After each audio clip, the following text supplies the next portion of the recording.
Hello viewers, আসসালামু আলাইকুম। আশা করি আপনারা সকলেই ভালো আছেন। আপনাদের দোয়ায় ভিউয়ার্স আমি অনেকটা ভালো আছি। তো ভিউয়ার্স, থাম্বনেল থেকে অবশ্যই বুঝে গেছেন আজকের এই ভিডিওটা কি হতে পারে এবং কীরকম ভিডিও। আপনারা জাদুটোনা কিভাবে নষ্ট করবেন? অনেকেই কমেন্ট করেন, গুরুজি অনেক সমস্যার মধ্যে আছি, জাদুটোনা নষ্ট করতে পারতেছি না, অনেক জায়গায় গেছি, প্রতারিত হয়েছি।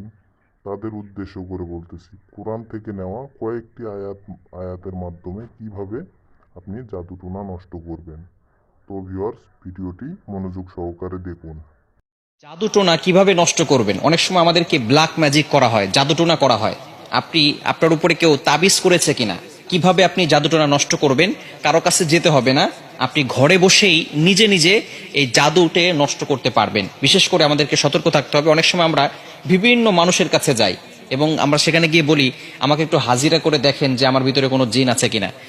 তারা তো ঠিকই, যদি জিন নাও থাকে আপনার উপরে জিন একটা চালান করে দিবে, এরপরে আপনার কাছ থেকে বারবার এই জিনের মাধ্যমে ডিস্টার্ব করিয়ে আপনার কাছ থেকে টাকা খাবে। এজন্য আপনি কারো কাছে যাবেন না, নিজে ঘরে বসেই আপনি আপনার জাদুটোনা দূর করতে পারবেন, জাদুটাকে নষ্ট করে দিতে পারবেন। বর্তমান সমাজে ম্যাক্সিমাম সময় দেখা যাচ্ছে যে আত্মীয় স্বজন, একেবারে কাছের মানুষগুলো আপনাকে জাদুটোনা করে আপনার জীবনটাকে নষ্ট করে ফেলবে। অনেক সময় দেখবেন কিভাবে বুঝবেন? আপনি অনেক সময় অসুস্থ হয়ে পড়ছেন, কিছুই ভালো লাগে না, ঘরে ভালো লাগে না, দোকানে ভালো লাগে না, ব্যবসায়িক প্রতিষ্ঠানে ভালো লাগে না, অথবা ব্যবসায় বারবার লস হয়ে যাচ্ছে, অথবা সংসারে কোনো শান্তি নাই, স্বামী স্ত্রীর ভিতরে ঝগড়া হচ্ছে, অথবা কোনো মেয়ের বিয়ে হচ্ছে না। এই ধরনের কারণগুলো হচ্ছে ব্ল্যাক ম্যাজিক করা, জাদুটোনা করা। এটা হচ্ছে তার লক্ষণ। জাদুটোনা করেছে কিনা তার লক্ষণ হচ্ছে বারবার অসুস্থ হয়ে যাওয়া। বিভিন্ন ভাবে আপনি অসুস্থ হয়ে পড়ছেন, মেয়েটার বিয়ে হচ্ছে না, বারবার পাত্র আসে, দেখে সবকিছু ঠিকঠাক থাকে, যেদিন বিয়ে ডেট দিবে তার কিছুদিন আগে বলে বিয়ে করব না। এরকম অনেকে হয়, অনেকে আমাদের কাছে ফোন দিয়ে বলে। এটা হচ্ছে ব্ল্যাক ম্যাজিক, জাদুটোনার একটি অন্যতম লক্ষণ। এরকম লক্ষণ যদি আপনার ভিতরে থেকে থাকে, তাহলে আপনি জাদুটোনা কিভাবে নষ্ট করবেন আজকে বলে দিব। আপনারা খুব সুন্দর করে প্র্যাকটিক্যালি দেখাবো ইনশাল্লাহ। আপনি দেখে এটা যদি প্র্যাকটিস করেন, ইনশাল্লাহ জাদুটোনা যদি থেকে থাকে তাহলে আপনি নিজেই এটা করলে আপনার জাদুটোনা কেটে যাবে। ব্ল্যাক ম্যাজিক করে আপনাকে কেউ ক্ষতি করতে পারবে না এবং এরপর থেকে আপনাকে কিছু আমল করতে হবে। আচ্ছা, আমি আপনাদেরকে দেখাচ্ছি। কলম আছে নাকি কারো কাছে? এই যে একটা কলম। সর্বপ্রথম আপনি যে কাজটা করবেন, প্রথমে অজু করবেন। অজু করে আপনি সূরাতুল ফাতিহা একবার পড়বেন, সূরা ফালাক একবার পড়বেন, সূরা নাস একবার পড়বেন, সূরা ইখলাস একবার পড়বেন। এরপরে আয়াতুল কুরসি পড়বেন। প্রথমে সূরা ফাতিহা একবার, এরপরে সূরা ফালাক একবার, সূরা নাস একবার, এরপরে সূরা ইখলাস একবার, আয়াতুল কুরসি একবার। এটা পড়ার পরে এরপরে আপনি একটা চেয়ারে বসবেন।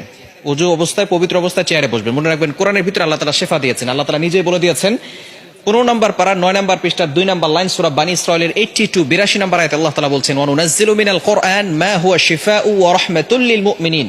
আমি আল্লাহ তাআলা মুমিনদের জন্য কোরআনটা শেফা স্বরূপ নাজিল করে দিয়েছি। প্রথমে আপনি বসবেন একটা চেয়ারের উপরে, পবিত্র হয়ে, অজু করে পবিত্র হয়ে তারপরে বসবেন। বসার পরে একবার সূরা ফাতিহা পড়বেন, এরপরে আপনি সূরা ইখলাস, সূরা ফালাক, সূরা নাস পড়বেন, এরপর আয়াতুল কুরসি পড়বেন। এরপরে আপনি 7 বার সূরা ফাতিহা পড়তে হবে আউযুবিল্লাহ বিসমিল্লাহ সহকারে। এই যে একটা ছুরি নেবেন ডান হাতে, ডান হাতে, এটা আমি পেন দিয়ে দেখাচ্ছি, আপনি এটা ছুরি নেবেন।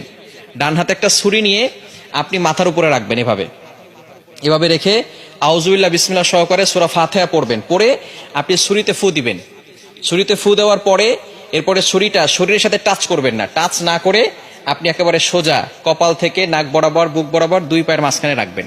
আপনি বসে আছেন, বসে থাকার পরে আপনি একটা ছুরি হাতে নেবেন।